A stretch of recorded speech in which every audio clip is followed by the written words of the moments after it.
Welcome to Geek Outings, covering the last episode of the Clone Wars, episode 12, called Victory and Death. This is Editor coming to you, three other lifelong friends living in 4 different cities now, talking about geeky things, because that's just what we do. Oh, this episode made me cry. Let's roll. Hey, Joel Cole here, chiming in from Santa Monica, California. This episode was amazing. I feel it was a really good look into like the heart and soul of Ahsoka, which since I jumped in the show like on this season, I've been waiting for, and it really didn't let me down. And it was a super roller coaster of a ride. So yeah, let's get on with the geeking on. It's fresh. Hey, I'm Boba Fresh from San Francisco. You've heard their opinions. Now hear ours.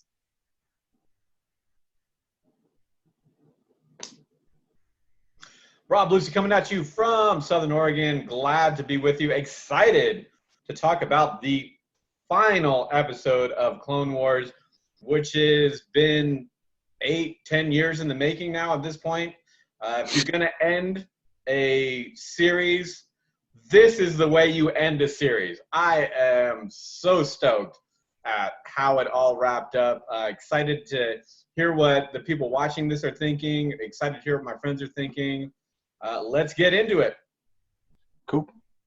All right, so before we even get into like anything that happened in the episode, once again, something that all of you guys have been saying during this last 3 episodes is the music immediately hits you right in the face. It's like that somber, almost like church music, but almost like if you're in a Tibetan. It's like opera choir or something. Yeah. But there's like some chanting element to it, I feel, too. It's almost like I said, like some monks chanting or something, but also like, Catholic or Christian somehow. I don't know. It's weird.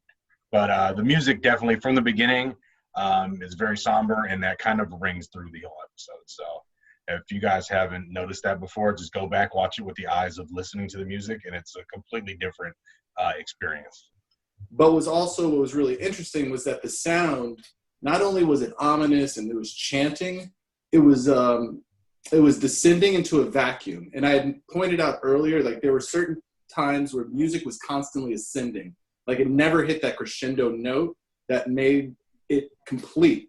And this did the exact same thing, and it opened up with a vacuum. Like it literally sucked you in because the sound was devoid. Like it literally made a presence by the lack of anything being there, especially with the sounds of the torches going off and just the tension that was obviously palpable in the air. And they continued to use that as a tool throughout the episode perfectly to frame things as we go through it. I'll mention again where I think that some of the other music points were great when we get there. But yeah, I completely agree with you that the music was the fifth director in this episode. So straight to the action. One of the things I think you noted, Strutter, on the last episode was that Rex did not have his gun set to stun. This episode, Ahsoka definitely made that a thing, and we saw those beautiful little circles flying everywhere. My very next note. No, totally. Yeah, you guys pointed that out. That weren't they supposed to be circle shapes? And those little nuances that they pay attention to was like, also it posthumously answers the questions Rex did off his brothers when he woke up out of that coma. But yeah, I'd love that. That was really cool. Which actually ended up being cool, not only for the realization that Rex did do it for the sake of saving Ahsoka and whatnot, but also later when Rex finds out that it was Ahsoka who let Darth Maul free, which I thought was totally cool, because normally the good person would not tell the truth. And then that would come out later and they'd be like, but you lied to me. And she's like, no, yeah, that was me. You're talking about the rest of the Jedi.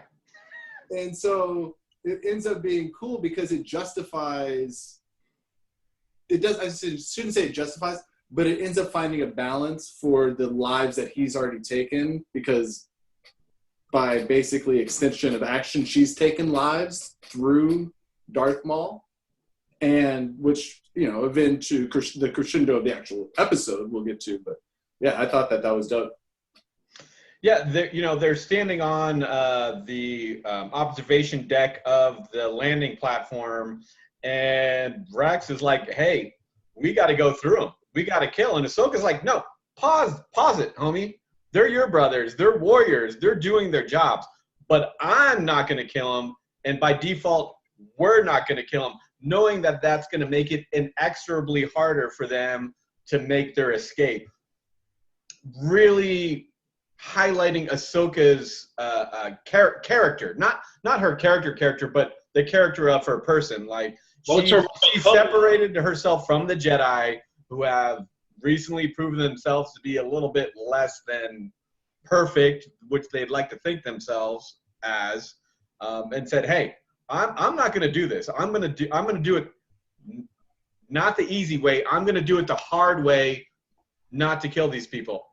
Unfortunately, as they go down, well, that's for later in the episode. But again, just this is about Ahsoka at this point in time, not Anakin Skywalker. No, and also what I think was a good thing that it kind of highlighted was Rex went straight when he woke up to killing his brothers, the other clones, and it goes right to that argument that he has with Ahsoka that, you know, Rex believes that they have to kill him because they're gonna kill them no matter what. They don't care. Ahsoka's like, "I'm not going to be the reason they die. They may die, but I'm not going to be the reason." He was like, "They don't care." So like his thinking is they have to be killed because he already knows the way they're thinking because he is one of them. You know what I mean? So I thought that the fact that he just woke up and was like, "Oh no, I got to kill these guys." The reason he went to stun was because Ahsoka told him to go to stun. He wouldn't have done that by, you know, nature or instinct.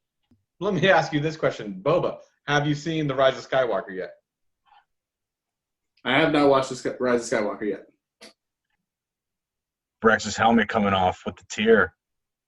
Didn't that move you guys? That was fucking crazy, dude. Like, that was Ahsoka appealing to him. She's seen the clones as individuals and humans all along, more so than Rex even. And so she lifted off his helmet to like look him eye to eye, kind of. Yeah. And yeah, I thought the tear was almost a little too much. Then I thought that's actually really appropriate. Bobby, it was just like your scene in The New Girl. That's really. I was a little over the top, but you know. I might insert that scene in there. One of the things that I was really impressed with that scene was when they get in close to Ahsoka's face and then they go to Rex's face, the amount of detail that they actually put into the texturing of her face. Like, I really was impressed with the way that the colors popped out, and just thinking about where this has come from episode 1, season 1, so long ago. And I was just really impressed with that.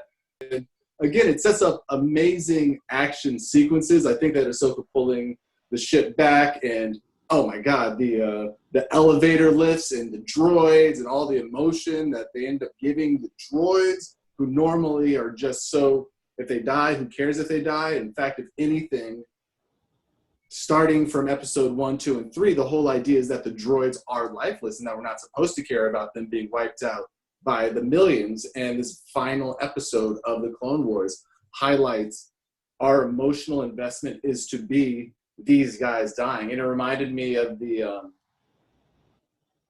Mandalorian in that lava pit scene, and the lava stream as they come out with the explosion. And oh yeah.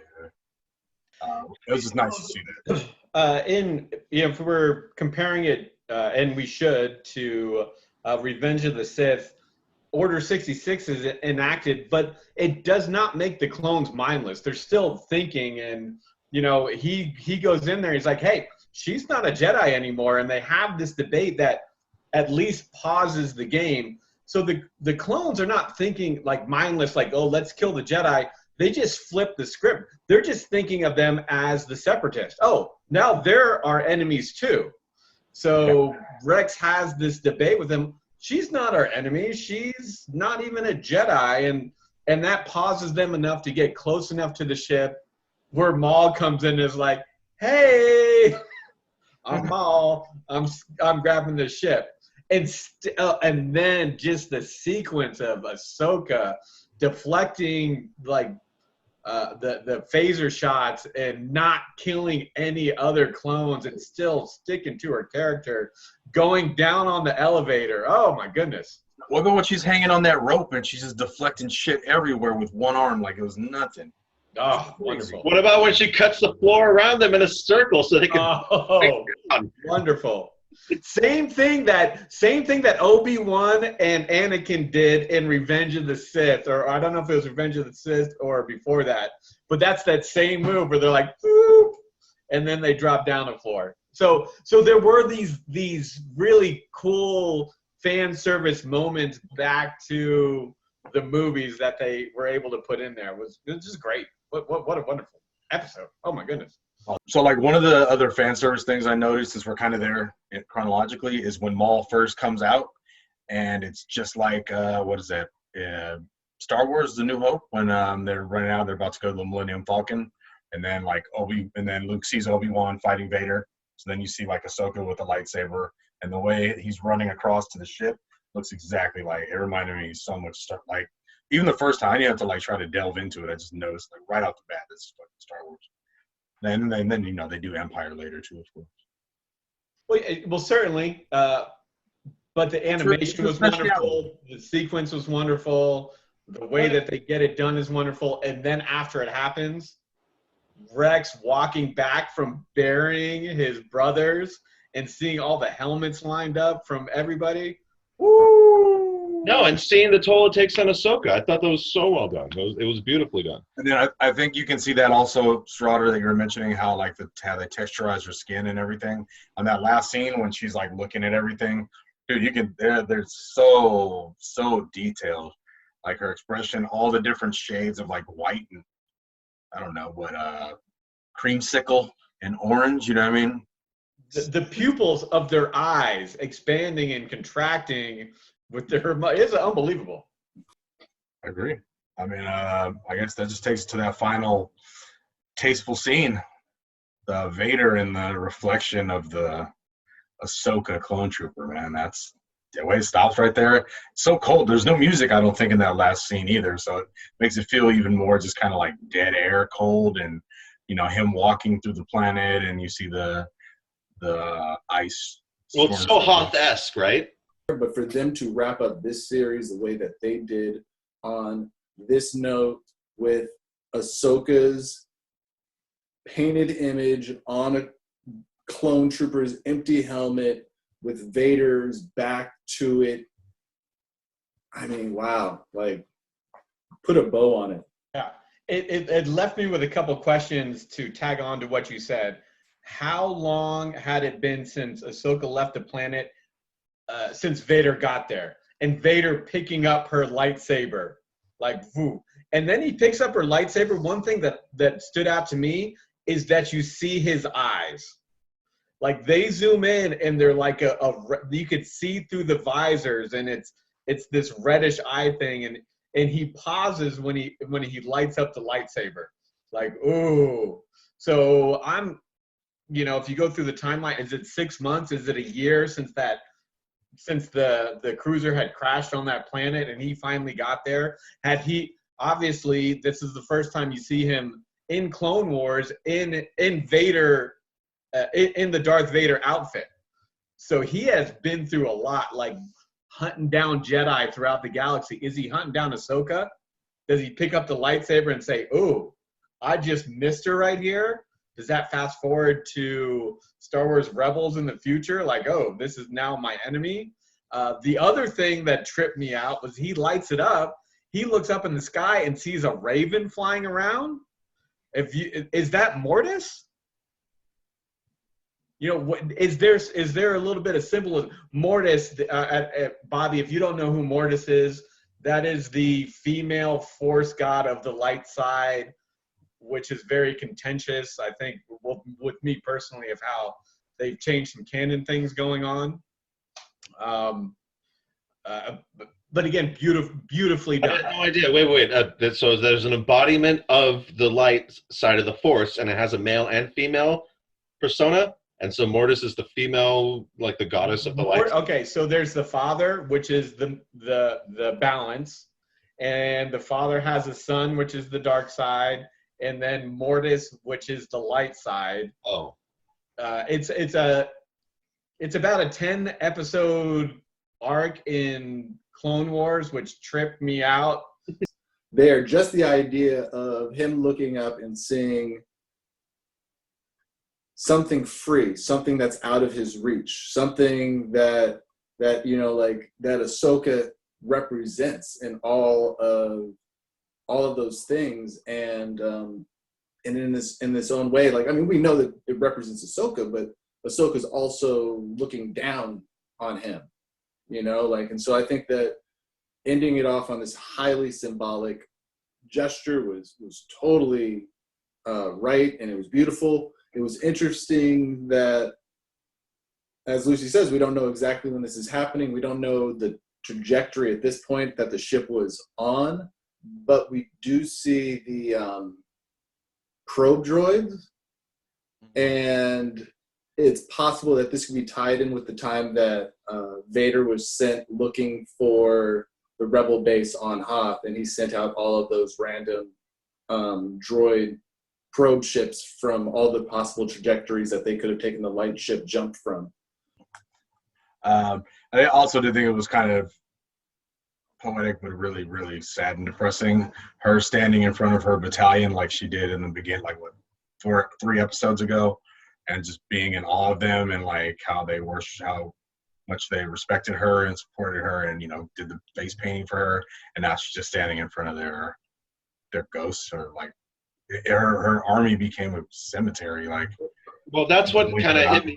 You know, that's what hit me too. Such a beautiful moment in the viewing and the portrayal of her character, because it kind of broke her at that point. That's what, you know, with her being the fearless leader of all of them, to see that they all gave their lives. It was like the name of the episode, Victory and Death. And it was like, okay, they, you know, I guess they won in a way, that they escaped Order 66. We'd be forgiving if they didn't give us what they gave us, but they went above and beyond. And it was beautiful. I'm very, very, I was moved. And I will say this, the falling scene, like I have a serious fear of falling.